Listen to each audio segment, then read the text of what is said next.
365 대화를 위한 성경 통독 시간입니다. 9월 25일 268일차입니다. 오늘 읽으실 말씀은 호세아 11에서 14장이고 묵상하실 본문은 호세아 11장 1에서 7절입니다. 말씀의 개요입니다. 호세아 4에서 14장은 9편의 예언으로 고멜처럼 음란하여 우상을 숭배하고 가증한 죄를 범하는 이스라엘의 죄를 지적하고 회개를 촉구하는 내용입니다. 하나님을 아는 지식이 없어 행악하는 이스라엘의 심판 경고인 첫 번째 예언, 남북 왕조 모두의 타락에 대한 심판과 멸망 예고인 두 번째 예언, 이스라엘의 내적 타락에 대한 불가피한 선고 예언인 세 번째 예언, 국제적 관점에서 하나님을 의지하지 않고 이방을 의지하는 이스라엘의 죄에 따른 심판 예고인 네 번째 예언. 이스라엘의 다양한 역겨운 범죄를 지적하면서 현세 기복적이고 육체적인 쾌락을 추구하고 거룩한 하나님의 백성의 소명을 저버린 심판 예고인 다섯 번째 예언. 이스라엘 백성의 삶 전반에 걸친 타락을 지적하고 그에 따른 심판을 말하는 여섯 번째 예언에 이어서 11에서 12장은 일곱 번째로 이스라엘 역사를 회고하며 거듭해서 하나님의 은혜를 거역한 것을 지적하고 심판을 예고합니다. 11장 1에서 4절은 여호와께서 이스라엘을 사랑하여 애굽에서 불러내어 사랑의 줄로 이끌었지만 그 사랑을 깨닫지 못하고 우상을 따른 것을, 5에서 7절은 여호와께로 돌아오기를 싫어하기 때문에 아수르에게 지배를 받을 것을 예언한 것입니다.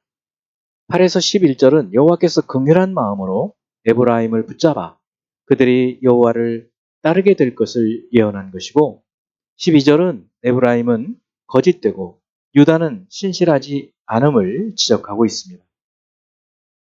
12장 1, 2절은 거짓되고 호악하고 사람을 의지하는 에브라임을 또 유다를 행위대로 벌하실 것을 말하고, 3에서 6절은 선조 야곱과 같이 하나님을 만나기 위해 돌아오도록 촉구하는 내용입니다. 7에서 10절은 속임으로 부자가 되었지만 잘못이 없다는 에브라임에게 그들의 과거를 돌아보게 하시고 징계하실 것을 말하고, 11에서 14절도 하나님의 도우심을 받던 이스라엘 선조들의 과거를 돌아보게 하며 허물을 징계하시겠다는 말씀입니다. 13장은 여덟 번째 예언으로 일곱 번째 예언과 같이 이스라엘의 과거 역사를 회고하지만 교만하여 자기를 높여 우상을 만든 것을 책망하며 여호와 외에 구원자가 없음을 말합니다. 1에서 3절은 에브라임이 교만하여 바알과 우상을 숭배하므로 연기같이 날려갈 것을, 4에서 8절은 배가 부르자 교만하여 애굽과 광야에서 구원한 여호와를 잊은 그들을 징계하실 것을 말합니다. 9에서 11절은 여호와 하나님을 대적하여 패망하게 되었음을, 12에서 13절은 죄가 누적되어 재앙이 임하는 것, 14절은 징계 이후 죽음에서 그들을 건져내실 것을, 15, 16절은 하나님을 배반한 형벌을 당하게 될 것을 다루고 있습니다. 14장은 아홉 번째 회개의 촉구와 회복 예언으로 사랑의 치유라는 제목이 적합하겠습니다. 1에서 3절은 말씀을 가지고 여호와께로 돌아와 주님을 찬양하라는 권면, 4에서 8절은 주께서 고치고 진노를 그치며 회복시켜 풍성한 열매를 맺게 하게 하시겠다는 약속, 9절은 지혜롭게 깨닫고 행하기를 촉구하는 말입니다. 이제 예수 그리스도를 닮아가고자 하는 우리의 목표를 향한 여행을 위해서 질문하고 대답하는 시간을 갖습니다. 첫 번째 호세아 11장 1절. 이스라엘이 어렸을 때에 내가 사랑하여 내 아들을 애굽에서 불러냈거늘. 자, 이 말씀이 의미하는 것은 무엇이고 신약에서 이 말씀을 인용하는 이유가 무엇일까요? 하나님께서 아브라함과 이삭과 야곱에게 주신 언약을 지키기 위해 애굽에서 해방시키신 것을 말하는 내용입니다. 이스라엘이 어렸을 때에 내가 사랑하여 내 아들을 애굽에서 불러냈거늘. 하나님은 이스라엘의 관계에서 부자 관계의 사랑을 보여주십니다. 마태복음에서 마리아와 요셉이 헤롯을 피하여 아기 예수를 애굽으로 피신시켰다가 다시 돌아올 때 이 말씀을 인용합니다. 이는 호세아 선지자가 과거에 일어났던 출애굽과 같은 사건이 미래에 있을 것을 예견하면서 기록한 것으로 해석하면서 기록한 내용이죠. 두 번째 11장 4절. 내가 사람의 줄, 곧 사랑의 줄로 그들을 이끌었고 그들에게 대하여 그 목에서 멍에를 벗기는 자 같이 되었으며 그들 앞에 먹을 것을 두었노라. 이 말씀으로 미루어 볼 때 사람을 이끄는 가장 좋은 방법은 무엇일까요? 애굽의 바로는 목에 멍에를 메어 노역을 시켰지만 여호와 하나님은 이스라엘을 사랑의 줄로 이끄셨다는 말씀이죠. 사랑은 사람을 인도하는 가장 좋은 방법임을 암시해주고 있습니다. 세 번째 12장 9절. 네가 애굽 땅에 있을 때부터 나는 네 하나님 여호와니라. 내가 너로 다시 장막에 거주하게 하기를 명절날에 하던 것 같게 하리라. 이 말씀은 어떤 의미일까요? 애굽 땅에 있을 때부터 나는 네 하나님 여호와니라 하는 말은 에브라임이 스스로 죄가 없다고 하는 말에 대한 하나님의 답변이죠. 애굽 땅에 있을 때부터 이스라엘이 어떤 존재인지 알고 계시다는 말입니다. 당시 이스라엘은 노예였죠. 부자라고 말하는 에브라임에게 이 말씀은 그들을 부끄럽게 만들었을 것입니다. 노예였으니까요. 장막에 거주하게 하기를 명절날에 하던 것 같게 하리라는 말은 초막절 명절에 광야 시절을 추억하게 하셨던 하나님께서 아예 포로로 끌려가 장막에 살게 하시겠다는 심판의 말씀입니다. 네가 애굽 땅에 있을 때부터 나는 네 하나님 여호와니라. 내가 너로 다시 장막에 거주하게 하기를 명절날에 하던 것 같게 하리라. 네 번째 13장 14절. 내가 그들을 수월의 권세에서 속량하며 사망에서 구속하리니 사망아 네 재앙이 어디 있느냐, 수월아 네 멸망이 어디 있느냐, 뉘우침이 내 눈앞에서 숨으리라. 이 구절은 문맥에서 어떻게 해석이 되고 신약에서는 또 어떻게 해석되는가요?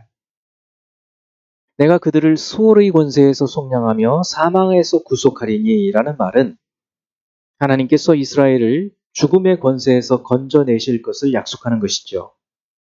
사망아 네 재앙이 어디 있느냐, 수월아 네 멸망이 어디 있느냐.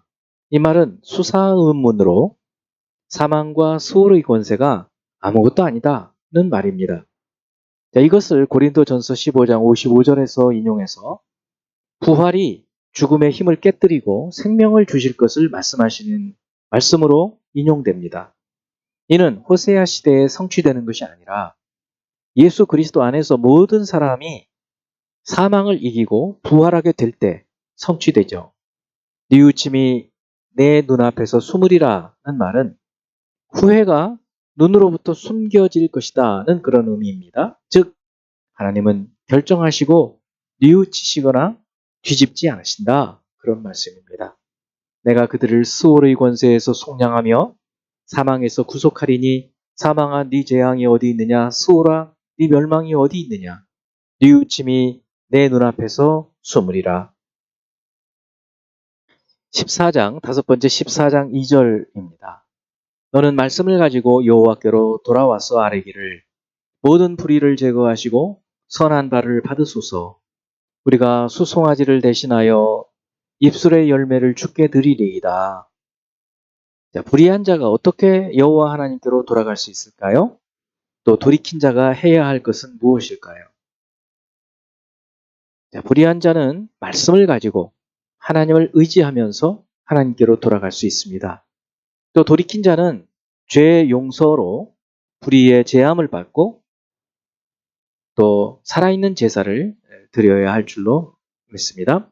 너는 말씀을 가지고 여호와께로 돌아와서 아뢰기를 모든 불의를 제거하시고 선한 바를 받으소서. 우리가 수송아지를 대신하여 입술의 열매를 드리리이다. 자, 이제 한 구절의 말씀을 묵상하여 교훈으로 삼고 기도하는 시간을 갖습니다. 14장 2절 너는 말씀을 가지고 여호와께로 돌아와서 아뢰기를 모든 불의를 제거하시고 선한 발을 받으소서. 우리가 수송아지를 대신하여 입술의 열매를 주께 드리리이다. 이 하나님의 말씀을 의지해서 하나님께로 우리가 돌아오고 회개하고 돌이키고 또 우리에게서 모든 죄, 불의를 제거하셔서 우리의 삶에 그 선한 것을 받으시기를 간구하고 또 예전처럼 짐승의 제사를 드리기보다 하나님 앞에 입술의 고백 또 입술로 고백한 것의 열매를 드리기를 소망하는 그러한 기도라고 할 수 있겠습니다. 기도하겠습니다.